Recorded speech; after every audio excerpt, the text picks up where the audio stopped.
Question number 81 का solution करते हैं। क्या दिया है कि क्यूब रूट ऑफ आयोटा, मतलब आयोटा की पावर 1/3 को आपको सोल्व करना है। तो सबसे पहले तो आयोटा को हम क्या लिख सकते हैं, आयोटा को क्या लिख सकते हैं, कोस π/2 प्लस आयोटा साइन π/2 लिख सकते हैं हम, है ना। ठीक है, क्योंकि कोस π/2 0 बन जाएगा, साइन π/2 1 हो जाएगा, तो आयोटा ही बचेगा, इसकी पावर 1/3। अब मैं एक चीज और कर सकता हूं इसी के साथ, इस π/2 के अंदर मैं 2n पाई ऐड कर सकता हूं, और n यहाँ पर मेरा कोई भी इंटीजर है ना। इससे भी क्या है, कोई फर्क नहीं पड़ेगा, क्योंकि साइन और कोस का जो पीरियड होता है वो 2 होता है। 2n पाई मैंने लिख दिया, और ये हो गया 1/3, यहाँ पर आयोटा है। अब आपको इसके ऊपर क्या लगा देना है, आपको लगा देना है डी मोवियर थ्योरम। डी मोवियर थ्योरम से जो 1/3 है ये अंदर आ जाएगा, तो ऐसा हो जाएगा 1/3 π/2 plus 2n pi plus iota sine π/2 plus 2n pi, और ये जो हमारा 1/3 था ये हमारा यहाँ पर आ गया। अब ठीक है, यहाँ पर n की वैल्यू क्या क्या हो सकती है, n की वैल्यू 0, 1 और 2 तक जा सकती है, क्योंकि क्यूब रूट निकालेंगे मतलब 1/3, तो 3 से ज़्यादा नहीं ले सकते हम n की वैल्यू, क्योंकि 3 के बाद से क्या हो जाएगी, चीज़ें रिपीट होना स्टार्ट हो जाएंगी। ओके तो एक बार जब n की वैल्यू 0 है, अगर n की वैल्यू 0 है तो ये क्या हो जाएगा, कोस π/6 प्लस आयोटा साइन π/6 हो जाएगा, है ना। कोस π/6 की वैल्यू क्या होती है, कोस π/6 की जो वैल्यू होती है, मतलब जो कोस 30 की वैल्यू होती है, जिसको हम √3/2 पढ़ते हैं, प्लस आयोटा साइन π/6 मतलब साइन 30 की वैल्यू 1/2। तो ये अपना क्या बन गया, √3 plus iota by 2, √3 plus iota by 2। ये हमारा ऑप्शन के अंदर दिया है, तो सी हमारा क्या हो जाएगा, राइट ऑप्शन हो जाएगा। अब आप बोलोगे सर आपने n बराबर 1 क्यों नहीं पुट किया, n बराबर 1 पुट करके भी सोल्व किया जाएगा, n बराबर 2 पुट करके भी सोल्व किया जाएगा। इस क्वेश्चन के देखा जाए तो 3 आंसर आएंगे, है ना, बट जो हमने पहला आंसर निकाला वही इसके अंदर है, तो वो हमने लिख लिया है। ओके, अब आगे चलते हैं, आगे चलते हैं इस क्वेश्चन के ऊपर। ये भी बहुत इजी क्वेश्चन है। इस टाइप के क्वेश्चन के लिए आपको कुछ सीरीज याद होनी चाहिए। जैसे मैं आपको बताता हूं कि e की पावर x की जो सीरीज होती है, e की पावर x की जो सीरीज होती है, तो e की पावर x बराबर होता है 1 plus x square by 2 factorial plus x cube by 3 factorial, और ऐसे चलते चलते x की power n by n factorial, और ये चीज चलती रहती है ना। तो हमें बताना है e की पावर 1 माइनस 2x के अंदर x की पावर 4 का कोफिशिएंट क्या होगा। तो पहले तो हम इसको ऐसा लिख लें, e की पावर 1 इंटू ई की पावर माइनस 2x। तो e तो अपना बाहर रह गया, e की पावर माइनस 2x को ओपन करते हैं, तो 1 प्लस माइनस का 2x हो जाएगा, है ना।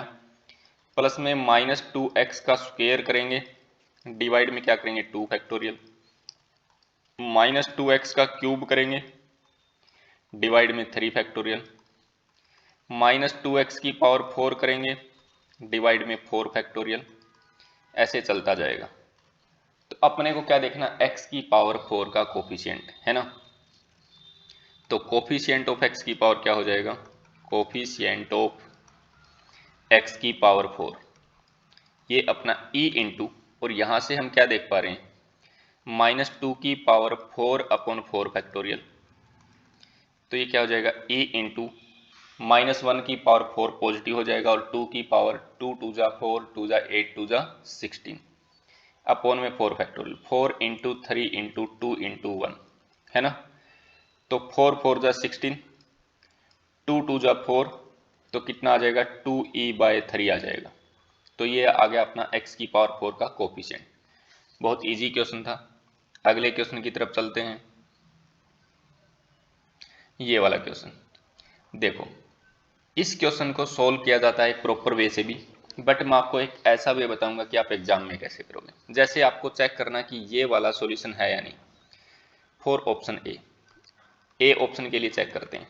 ए में दिया 2 2 0, इसको सब में पुट करके देखो, जो भी इक्वेशन दी उन सब में पुट करके देखो सेटिस्फाई करता है क्या। पहली इक्वेशन के अंदर पुट किया 3 2 6, 2 2 4 प्लस 0, ये कितना है 6 माइनस का 4 2 आ गया, इसको सेटिस्फाई कर रहा है। दूसरे वाली इक्वेशन में पुट करके देखो 2 2 4 माइनस 2 प्लस 0, तो 4 माइनस का 2 2 आ रहा है, नॉट इक्वल टू 9 है, तो सेटिस्फाई नहीं कर रहा है, तो ये वाला गलत आंसर है। अब ऑप्शन बी को पुट करके देखो 1 2 0 को, पहले वाले में पुट किया 3 माइनस 4 प्लस 0, तो 3 माइनस का 4 कितना आ गया -1 आ गया, नॉट इक्वल टू 2, तो ये भी गलत आंसर है, तो 1 2 0 भी नहीं हो सकता।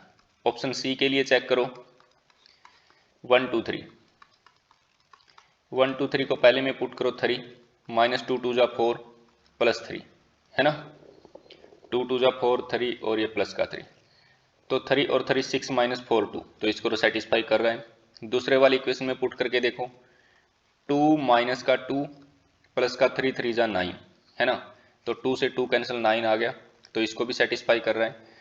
लास्ट वाली इक्वेशन को में पुट करके देखो 5 3 2 जा 6 है ना, और 3 4 जा 12, ओके। एक सेकंड फिर से, 5 इंटू 1 5, 3 2 जा 6 6 सही है, 4 3 जा 12, हाँ, तो 5 माइनस 6 कितना हो जाएगा, माइनस का 1 प्लस का 12, तो 12 माइनस 1 कितना हो जाएगा 11, अपना 10 के बराबर नहीं आ रहा है, तो ये भी क्या है गलत ऑप्शन है, तो ये भी क्या हो गया अपना गलत हो गया। एक बार इसको फिर से चेक कर लेते हैं, 5 3 2 जा 6 और 4 3 जा 12, हाँ, 5 माइनस 6 प्लस 12, 12 5 17 में से 6 जाएगा 11, जो 10 के बराबर नहीं है, तो ये अपना गलत ऑप्शन हो गया। तो फिर कौन बचा, सिर्फ डी बचा, तो D is the right answer. आगे चलते हैं क्वेश्चन नंबर 84 की तरफ। ये बहुत इजी क्वेश्चन है, दो मैट्रिक्स दिया उसका मल्टीप्लाई करना है। ए और बी मैट्रिक्स दिया है। ए मैट्रिक्स क्या है 5 0 0 1 0 2 4 3 6 1 0 0, ए मैट्रिक्स ये दिया है। अब बी मैट्रिक्स भी दिया है, बी मैट्रिक्स क्या है 1 3 0 4 2 0 1 2, इन दोनों को मल्टीप्लाई करना है, इन दोनों को मल्टीप्लाई करना है। तो 5 का 1 के साथ मल्टीप्लाई 5, ये 0 हो जाएगा, और 1 का मल्टीप्लाई 1 के साथ 1। अब 5 का 3 के साथ 5 3 जा 15, ये दोनों 0 और 1 का 2 के साथ 2 हो जाएगा। सेकंड वाली में देखा जाए तो पहला 0 बनेगा, 2 का 0 4 2 जा 8 प्लस 3 आएगा, तो यहाँ पर क्या आएगा 4 2 जा 8 3 2 जा 6 है ना। फिर क्या पूछा हुआ अपने को 6 1 जा 6, और ये बाकी सब 0 आएंगे, तो 6 3 जा 12 और 6 3 जा 18 प्लस 4 बाकी सब 0 हो जाएंगे, तो ये अपना कितना आ गया 5 1 6 15 2 17 8 और 3 11 8 और 6 14, और ये अपना 6 और ये 18 4 22। तो सेकंड रो के एलिमेंट पूछ रहा था ना, सेकंड रो के एलिमेंट पूछ रहा, सेकंड रो ऑफ एलिमेंट, तो 11 और 14 हो जाएगा, तो डी ऑप्शन आ जाएगा हमारा, है ना। ओके, आगे चलते हैं।